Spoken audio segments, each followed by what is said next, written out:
I found out I wasn't my father's daughter at my own birthday party. In front of everyone. My sister made sure of that.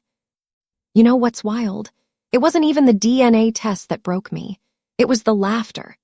20-something people, neighbors, cousins, my own parents, standing in our backyard in Austin, watching my sister hand me that box like it was the punchline to some hilarious inside joke. "Open it," Brittany said, her margarita sloshing in her hand. "You're gonna die." I remember tearing off the wrapping paper, seeing that ancestry kit, and just freezing. My brain couldn't catch up to what was happening. "What is this?" And then she said it. "Oh, come on, Alina. It's a joke. You know, since you've always looked like another man's mistake. Mom's little oopsie from way back when." The yard went silent. Like that kind of silence, where you can hear the ice melting in people's drinks. I looked at my mom. She wouldn't meet my eyes, just stared at her plate like it was the most interesting thing in the world. My dad turned back to the grill. And Brittany, she was laughing, actually laughing, slapping her knee like she'd just delivered the joke of the century. I was 28 years old, and I'd just been told, publicly, that I was the product of my mother's affair. At my own birthday party. I smiled, I actually smiled, shoved that kid in my bag and said, "Hilarious, Brit, really good one." But inside, something snapped. And that day changed absolutely everything. Because here's the thing about family secrets. They're only secrets until someone decides to weaponize them. And if my sister wanted to play that game, I was about to become a master at it. Let me back up a second. Growing up in the Thompson family was complicated. On the outside, we were perfect, like actually perfect. My parents owned a chain of hardware stores across Central Texas. Good money, nice house, that big ranch-style place with the wraparound porch that everyone in the neighborhood envied. Mom volunteered at church. Dad coached Little League. We were that family. Brittany was the golden child. 3 years older than me, blonde, blue-eyed, everything a Texas daughter should be. Married her high school sweetheart Tyler right after college. Had 2 kids before she turned 26. Posted those filtered Instagram photos with captions like "blessed" and "family first." And then there was me. Dark curly hair, olive skin, brown eyes. I looked nothing like them, nothing. Kids at school used to ask if I was adopted. Some of them weren't even trying to be mean, they were genuinely confused. And I'd laugh it off because what else was I supposed to do? "Genetics are funny," Mom would say whenever someone brought it up, just like that. Casual, like it explained everything. But Brittany, she didn't let it go so easy. When we were teenagers, she'd whisper things. Little comments that felt like paper cuts. "Mom and Dad probably picked you up at a garage sale. You sure you're not the mailman's kid? Just jokes, right? Sisters tease each other, that's normal." Except it didn't feel normal. It felt pointed. I buried it, learned to brush it off. I threw myself into art, into design, into anything that let me be different from them. And it worked. I got out, moved to Seattle after college, built a life. But I still came home for my birthday, every year. Because family was family. That's what I told myself, anyway. That night after the party, I couldn't sleep. I kept replaying it. Brittany's face, that smug little smile. The way she'd said another man's mistake like it was nothing. Like she hadn't just detonated a bomb in the middle of my life. And the worst part, she knew. She had to have known. This wasn't just some drunken joke. The way she said it, so specific, so confident, she knew something. I sat there in my childhood bedroom, staring at that DNA kit on my nightstand. My phone buzzed, a text from Brittany. "Hope you're not mad, lol. It was just a joke. You know I love you, sis Red." Just a joke. I wanted to throw my phone across the room. Instead, I opened the kit. Swabbed my cheek right there at 2 in the morning, packaged it up. And the next day, before my flight back to Seattle, I dropped it in the mail. I told myself I was doing it to prove her wrong, to shove the results in her face and watch her backtrack. But honestly, Part of me needed to know. The next few weeks were brutal. Brittany kept texting, half-hearted apologies mixed with guilt trips. Mom says you're not answering her calls. You're really gonna let one joke ruin the family. This is so dramatic, Alina. My parents called too. Dad left a voicemail, his voice all tight and uncomfortable, saying I should let it go for everyone's sake. Let it go. Like I was the problem. Like I was the one who'd humiliated someone in front of 20 people. I threw myself into work, stayed late at the design firm, took on extra projects, anything to avoid thinking about Texas, about Brittany, about that stupid test sitting in some lab somewhere. And then the email came. I was at my desk, middle of the afternoon, barely paying attention when I clicked it open. Your ancestry DNA results are ready.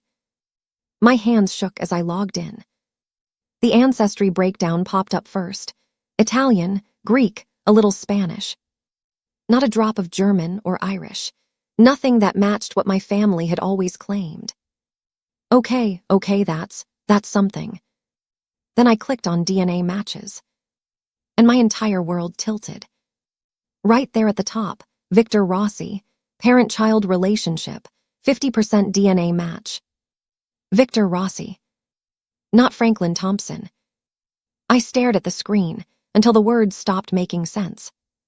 There was a photo, a man in his 60s maybe, dark curly hair going gray, olive skin, same nose as me, same eyes. San Diego, California. I clicked on his profile with trembling fingers. Former Navy officer, lived in Austin in the early 90s. The math added up perfectly. My mom had an affair, got pregnant, and they'd hidden it for 28 years. And Brittany knew. I called my parents that night. Well, I tried to call. My mom answered all cheerful. Alina, honey, I'm so glad you. Who's Victor Rossi? Silence. Long, horrible silence. Alina. Who is Victor Rossi? I heard her breath hitch, then she started crying. My dad got on the line. Alina, sweetheart, we need to talk about this calmly. I did the test. My voice was shaking. I know he's my biological father, I know you're not, so just tell me the truth, please. And they did. All of it. The affair, the rough patch in their marriage. Victor stationed at the naval base, just there, just available. One mistake that turned into me. We decided to raise you as ours, Mom said, her voice thick with tears. Franklin forgave me. We thought it was better if you never knew. Better for who? I wanted to scream it. Did you think about me? Did you think about what it would be like growing up feeling like I didn't belong? You belong with us, Dad said. Franklin, whatever. You're my daughter, Alina, blood doesn't. Does Brittany know? Pause. She overheard us fighting once, years ago. She was 17, maybe. We didn't realize she was home. 10 years. Brittany had known for 10 years and saved it for the perfect moment to destroy me. I hung up. I didn't leave my apartment for 3 days. Called in sick to work, ignored my phone, just sat there on my couch in Seattle, staring at Victor Rossi's profile picture. My father. My actual father. Some man I'd never met, living his life in San Diego, while I grew up feeling like a stranger in my own family. And Brittany had known, for a decade. She could have told me privately, could have pulled me aside at any point, could have been a sister. Instead, she turned it into a party trick. I kept thinking about all those years, all those little comments. Garage sale, mailman's kid. She wasn't just being mean, she was testing it, seeing how close she could get to the truth without actually saying it. And when she finally did say it, she made sure everyone was watching. On my birthday. With a cake and balloons, and my whole extended family standing there with their drinks. Something in me just broke. Not like crying broke, not like screaming broke. Cold broke. The kind where you realize that the people who are supposed to protect you are the same ones who'll use your pain for entertainment. I started small. First, I messaged Victor. just a simple message through the Ancestry site. "Hi, I just got my results. I think we need to talk." He responded in less than an hour. We set up a video call for that weekend. And honestly, I almost didn't go through with it. Sat there staring at my laptop for 10 minutes before I finally clicked the link. His face popped up on screen, and it was like looking in a mirror. Same eyes, same smile, same way of tilting his head when he was thinking. "Elena," he said, and his voice cracked a little. "My God. You're real." We talked for 3 hours that first call. He told me about the affair, brief, stupid, something he'd regretted immediately. He'd left Austin not knowing Lorraine was pregnant. Never heard from her again. Always wondered, but figured if she'd wanted him to know, she would have reached out. "I thought about you, though," he said. "Not knowing if you existed or what happened, it's haunted me." He was kind, warm, successful, owned a chain of Italian restaurants along the California coast. Widowed 5 years ago, no other kids. And he wanted to meet me. "Whenever you're ready," he said. "No pressure, I know this is a lot." I booked a flight to San Diego for the following weekend. Meeting Victor in person was surreal. We met at one of his restaurants, this beautiful place right on the water with exposed brick and strings of lights. He'd reserved the whole patio just for us. He stood when I walked up, just stood there staring at me like I was some kind of miracle. "You look just like my mother," he said, and then he laughed. "She would have loved you."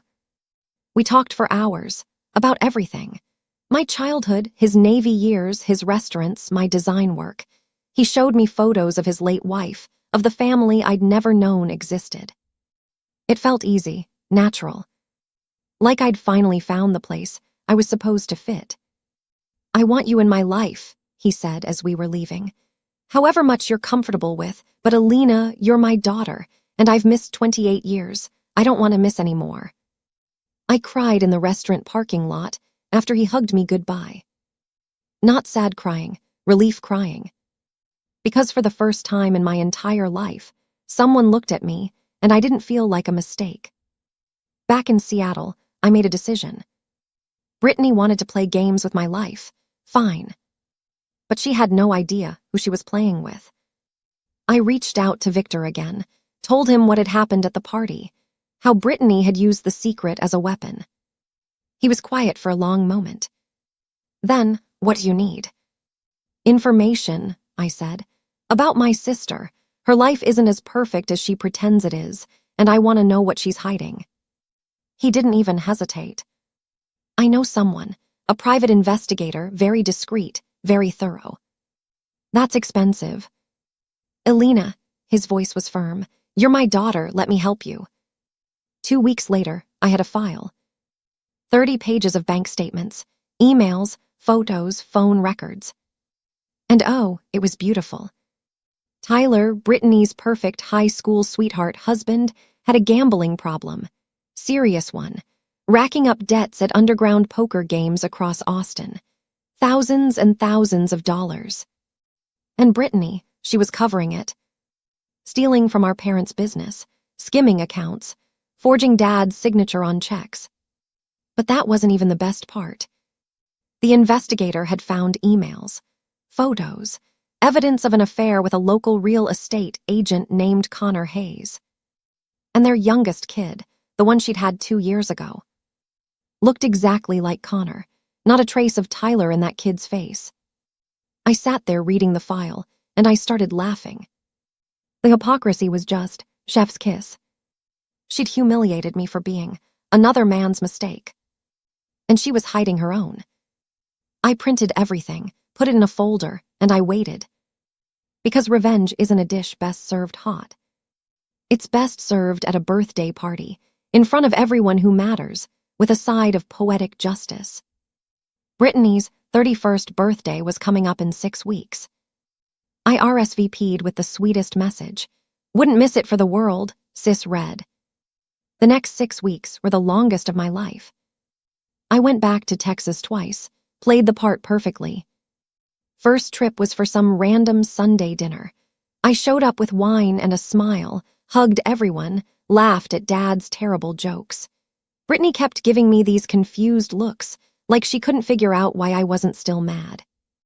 "I'm glad you're over it," she said when we were alone in the kitchen. "That whole birthday thing, I really didn't mean anything by it." "I know," I said, handing her a glass. "Water under the bridge." She actually looked relieved. Idiot. The second trip was for a family reunion in Dallas. More relatives, more smiling, more pretending everything was fine. I even took photos with Brittany, let her post them on Instagram with some caption about sister love. The comments were full of heart emojis. Meanwhile, back in Seattle, I was building my relationship with Victor. We talked almost every day. Video calls, texts, sometimes just memes back and forth. He sent me family recipes from his restaurants. I sent him design mock-ups I was working on. It felt normal, easy. He started introducing me to people as his daughter. His business partners, his staff, his friends. No shame, no hesitation, just pride. "This is Alina, my daughter, she's brilliant." Nobody in Austin had ever introduced me like that. And the more time I spent with Victor, the more I realized something. I didn't need the Thompson family. I'd spent 28 years trying to fit into a space that was never meant for me. But with Victor, I belonged. He even started talking about the future. About maybe opening a restaurant in Seattle, combining his Italian roots with Pacific Northwest ingredients. Wanted me to do the branding, the whole design concept. "We could be a team," he said, "if you want." I wanted. But I couldn't move forward until I'd finished what Brittany started. The week before her birthday, I had everything ready. The investigator's file, printed and organized. Photos of Connor and Brittany having lunch, leaving a hotel, sitting a little too close at some bar. Bank statements showing the stolen money. Text messages between Tyler and his bookie. And the DNA kit, the exact same brand Brittany had given me, still in its box, wrapped in identical paper. I even got the same ribbon. Victor called me the night before I flew out. "You sure about this?" he asked. "Once you do this, there's no going back." "I'm sure." "Alina," his voice got softer. "I just want you to be happy. You don't have to do this for me." "I'm not doing it for you," I said. "I'm doing it for me. For every time she made me feel like I didn't belong. For every joke, every comment, every single moment she used my pain as entertainment." "Okay," I could hear him smiling. "Then burn it down." Brittany's party was at my parents' house again. Same backyard, same setup. Balloons, streamers, that massive grill going. The whole neighborhood showed up. She'd really gone all out this year. 31 and still desperate to prove she had the perfect life. I arrived with the gift bag in hand, smiled at everyone, hugged my parents. "Alina," Brittany waved from across the yard. She was wearing white, because of course she was, with her hair in perfect curls. Tyler stood next to her looking uncomfortable, holding their youngest kid. The one who looked exactly like Connor Hayes. I waved back. The party went on like they always did. Food, drinks, the same country playlist. Brittany opened gifts from everyone, kitchen stuff, gift cards, a spa package from our parents. And then she got to mine. "Ooh, what's this?" She shook the box, grinning. "You didn't have to get me anything after, you know." "Oh, I wanted to," I said sweetly, "since jokes are kind of our thing now." She laughed, tearing into the paper. The yard got quiet as she pulled out the DNA kit. Her smile froze. What is this?" "Just thought you might want to confirm your own family tree," I said, my voice carrying across the yard. "You know, make sure there's no mistakes." I could see her brain working, trying to figure out if this was a joke or revenge or what. "Alina." "Because it's funny, right?" I pulled out the folder from my bag. "How obsessed you are with family secrets." Her face went pale. "Like how you've been stealing from Mom and Dad's business accounts." I opened the folder, pulling out bank statements. $60,000 over the last 2 years to cover Tyler's gambling debts. Tyler's head snapped toward her. "What?" "Or your thing with Connor Hayes." I held up a photo. Brittany and Connor leaving a hotel, her hand on his arm. Nice guy, real estate, right? Great jawline. Brittany's mouth opened, but nothing came out. And speaking of jawlines, I looked at the kid in Tyler's arms. That's a strong family resemblance there. To Connor, I mean, not to Tyler. The yard exploded. Tyler stepped back like Brittany had slapped him. My mom gasped. Dad stood up from his chair, face bright red. You bitch! Brittany lunged toward me, but Tyler grabbed her arm. Is this true? He shouted. Is any of this true? Brittany was crying now. It's not. She's lying. This is because I made a joke at her party. A joke, I laughed, cold and sharp. You called me another man's mistake, in front of everyone, used my DNA as a punchline. I held up the evidence, making sure everyone could see. Turns out the real mistake was trusting you. Because while you were busy mocking me for not being Dad's biological daughter, you were stealing from him, cheating on your husband, and passing off another man's kid as Tyler's. The silence was deafening.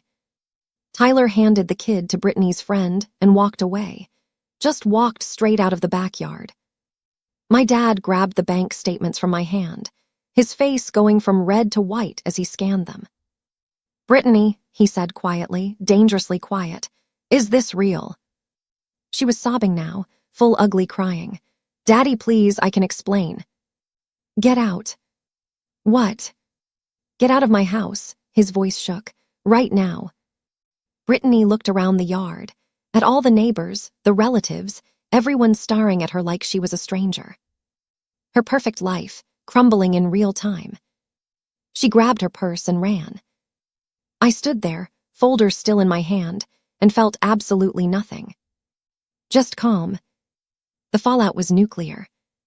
Within hours, it was all over our family's social circle. Small town Texas, news travels fast, and humiliation travels faster. Tyler filed for divorce that week, got a lawyer, demanded a paternity test for both kids. Turns out the oldest was his, but the youngest. Yeah.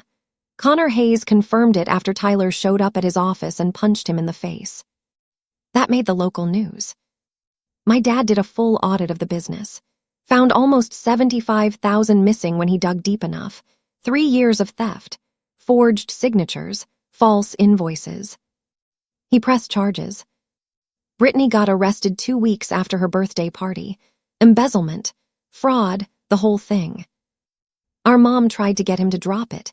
She's still our daughter, Franklin, but he wouldn't budge. She stole from us, he said. From the business my father built, from our employees' futures. That's not a mistake, that's a choice. Funny how he could see that clearly with Brittany, but my whole existence was just supposed to be swept under the rug, as a mistake we don't talk about. I didn't feel bad for her.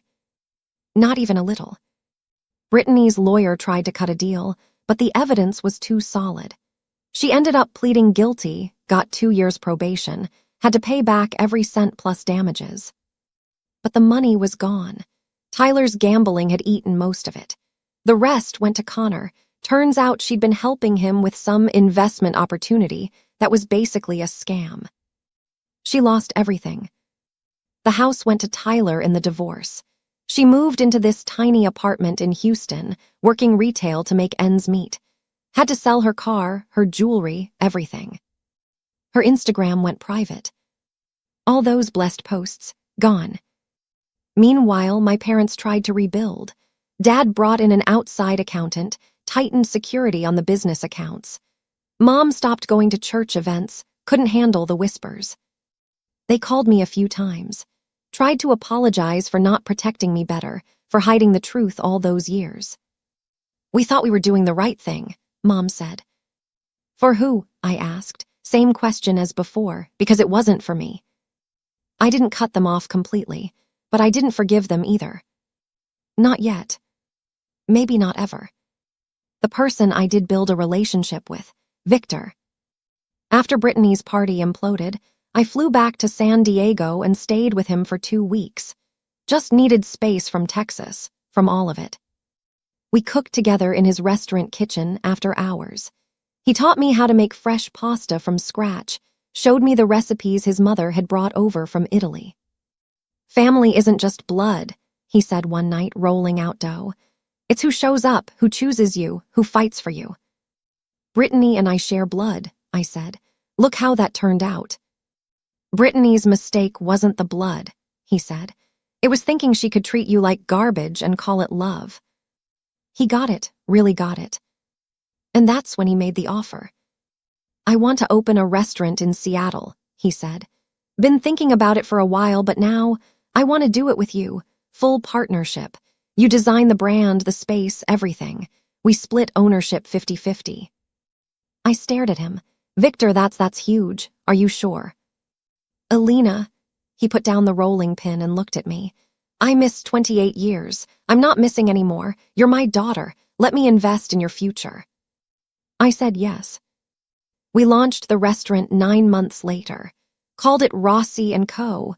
Clean, modern, Italian Pacific Northwest fusion. I designed everything from the logo to the light fixtures. Victor handled the menu and operations. It was a hit. Like immediately. Seattle Magazine did a feature. Food bloggers went crazy. We had a wait list within 3 months. And me, I finally felt like I was building something that was mine, not trying to fit into someone else's idea of who I should be. But the universe wasn't done with plot twists. About a year after Brittany's party, Victor got sick. Started out as just fatigue, then weight loss, then the diagnosis, pancreatic cancer, stage 4. It happened so fast. 1 month he was running the San Diego restaurants, planning a second Seattle location. The next, he was in hospice. I flew down immediately, spent every day with him. "I'm sorry," he said one afternoon, his voice weak. "We just found each other. This isn't fair to you." "Stop," I held his hand. "You gave me more in 2 years than I had in 28. Don't apologize." He smiled. "You're stronger than you know, Alina. You're going to do incredible things." He died 3 days later. And I fell apart. The will reading was 2 weeks after the funeral. His lawyer called me into the office in San Diego. I sat there, numb, barely listening, until I heard my name. "To my daughter, Alina Rossi, I leave the entirety of my restaurant holdings, properties, and business assets." I looked up. "What?" The lawyer slid papers across the desk. "Mr. Rossi revised his will 6 months ago. The restaurants, the real estate, investment accounts, everything goes to you. Current estimated value is approximately $8.3 million. The room spun. $8 million. Victor had left me everything. Brittany found out, obviously. Called me from a blocked number, screaming, "You stole my family. You stole my inheritance. That money should be ours." "Your inheritance?" I laughed, actually laughed. "Brittany, you stole $75,000 from our parents and you're mad about my inheritance, from my father." "Franklin is your father." "No," I said calmly. "He's the man who raised me while pretending I wasn't different. Victor was my father. He chose me. He invested in me. He left me his legacy because I earned it." "This isn't over." "Yes, it is." I hung up. She tried to contest the will. Got some cut-rate lawyer to file paperwork claiming I'd manipulated Victor, that I wasn't really his daughter, that the whole thing was fraud. The court laughed it out of the room. DNA doesn't lie. And Victor's lawyer had documentation of everything. Our relationship, our business partnership, his clear mental capacity when he revised the will. Brittany didn't get a cent. Here's the thing nobody saw coming. Not even me. About 3 months after the will was settled, I was going through Victor's personal effects. His lawyer had sent me boxes of documents, photos, letters, stuff from his house in San Diego. I was looking for pictures, mostly, wanting to put together a memorial album. That's when I found the letters. Old ones, like really old, from the 90s. Addressed to my mother. I almost didn't read them, felt like invading privacy. But one was dated 3 months after I was born, and curiosity won. "Lorraine." I know you asked me not to contact you again, but I can't stop thinking about what you told me before I left Austin. If there's a child, if she's mine, I deserve to know. I'm not asking to disrupt your marriage. I just want to be part of her life. Please, just tell me the truth." My hands started shaking. I dug through more letters, found at least a dozen, all sent to my parents' address in Austin over the span of 2 years. Victor had known. Or at least he'd suspected. He'd tried to reach out, tried to be involved. And my mother had never told me. There was one more letter at the bottom of the stack. This one was different, typed, formal, from a lawyer's office.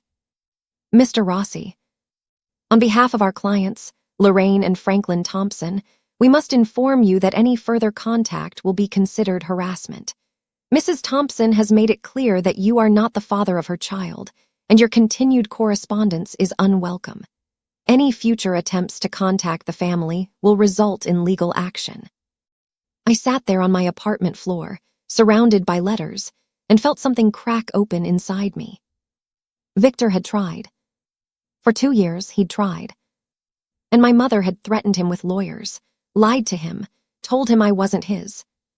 He'd spent 26 years thinking I didn't exist, or worse, that I wasn't his, and he'd been wrong all along. Until that DNA test connected us. All those times he'd said, "I've missed so much time." He wasn't just talking about not knowing. He was talking about being actively kept away. I called my mother. She picked up on the third ring, sounding hopeful. "Elena, sweetheart, I'm so glad you. Did Victor try to contact you after I was born?" Silence. "Did he send you letters? Did he ask about me?" "Elena, that was a long time ago. Answer the question." She sighed. "Yes, he sent letters. He wanted to be involved. And you told him I wasn't his. We had to protect our family. Franklin had forgiven me, agreed to raise you as his own. We couldn't have some other man coming in and... You kept me from my father." My voice was shaking. "For 28 years, you let me grow up feeling like I didn't belong, let Brittany torture me about looking different, let me think there was something wrong with me, and the whole time my actual father was out there wanting to know me. We did what we thought was best. For you," I was yelling now, "you did what was best for you, to hide your affair, to keep your perfect family image. You didn't think about me. You never thought about me. That's not fair. Victor died thinking he'd only known me for 2 years," I said, "when he could have known me my whole life. You stole that from both of us." I hung up. Blocked her number. Blocked my dad's too. I was done. But here's the real twist. The one that still keeps me up at night. Going through the rest of Victor's documents, I found his journals. He'd kept them for years, just daily notes, nothing deep. There was an entry from about 8 months before he died. "Saw Elena today. She showed me the designs for the Seattle location. She's so talented, so smart. Every day with her feels like a gift I don't deserve. The cancer came back. Doctor confirmed it yesterday. I didn't tell her. Can't tell her yet. She's finally happy, finally building something. She doesn't need my dying to ruin that.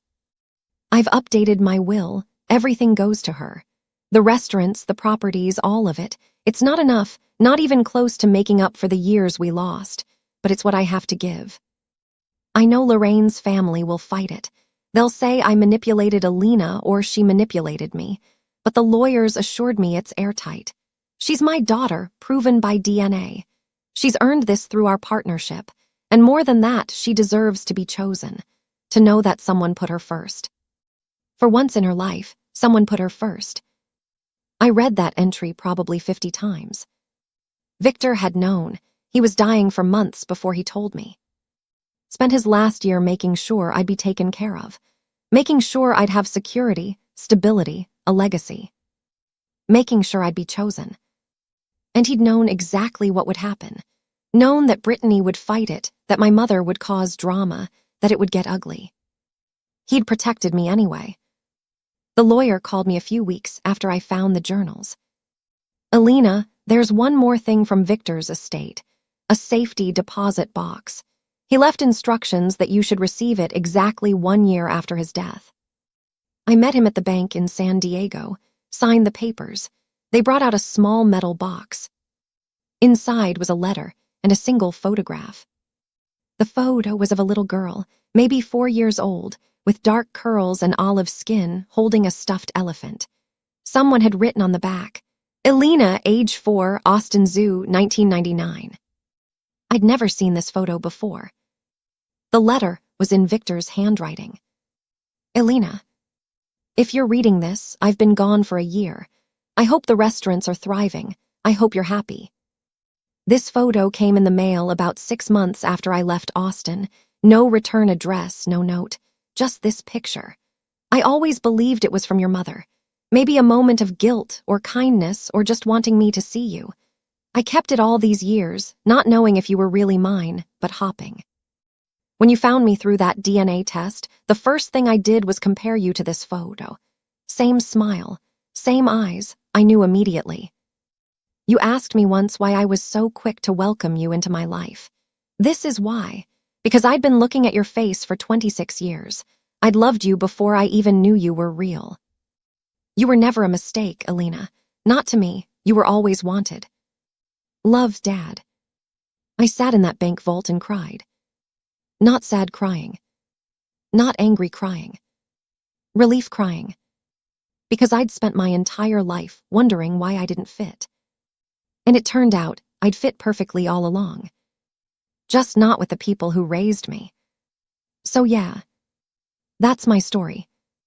I kept the restaurants, sold 2 of the San Diego locations, but kept Victor's flagship and the Seattle one. Donated a chunk of the money to organizations that help kids in foster care and single mothers, people who actually needed someone to choose them. Brittany's still in Houston, last I heard, still working retail, still posting occasional Instagram stories trying to rebuild her brand. Tyler remarried, got full custody of their oldest kid. My parents tried to reach out a few times. Birthday cards, Christmas gifts, long emails about family and forgiveness. I sent them all back. Maybe that makes me bitter. Maybe I should be the bigger person, let it go, move on. But here's what I learned. Forgiveness isn't mandatory, and family isn't sacred just because someone shares your DNA or raised you. Real family shows up. Real family protects you. Real family doesn't weaponize your pain for a joke. Victor knew that. He proved it every single day for the 2 years I had with him. And honestly, those 2 years were worth more than 28 years of pretending to belong somewhere I never did. I still think about that birthday party sometimes, both of them. The one where Brittany handed me that DNA kit and thought she was destroying me. And the one where I handed it right back. People ask if I regret it, going nuclear like that, exposing everything in front of everyone. And the truth? No. Not even a little bit. Because Brittany taught me something important that day, she humiliated me. Secrets only have power when you're afraid of them. And I'm not afraid anymore. I know exactly who I am. I know where I came from. I know what I'm worth. And I know that the best revenge isn't just exposing someone's lies. It's building a life so good that their opinion of you doesn't even matter anymore. If you made it this far, thanks for listening. And if you've got a Brittany in your life, someone who uses your pain as entertainment, who makes you feel small to make themselves feel big, just remember this. Their cruelty says everything about them and nothing about you. You don't have to set yourself on fire to keep toxic people warm. And sometimes the family you choose is worth more than the family you're given. Now, if you'll excuse me, I've got a restaurant to run. Victor's legacy, our legacy. And trust me, it tastes a hell of a lot better than revenge. Though I'll admit, revenge was pretty sweet too. If this story hit different for you, don't just scroll past. Drop a comment, tell me, have you ever had to cut off family? Would you have done what I did or handled it differently? And if you're still not subscribed, I get it. Commitment issues, but these stories, they only get messier from here. Your call.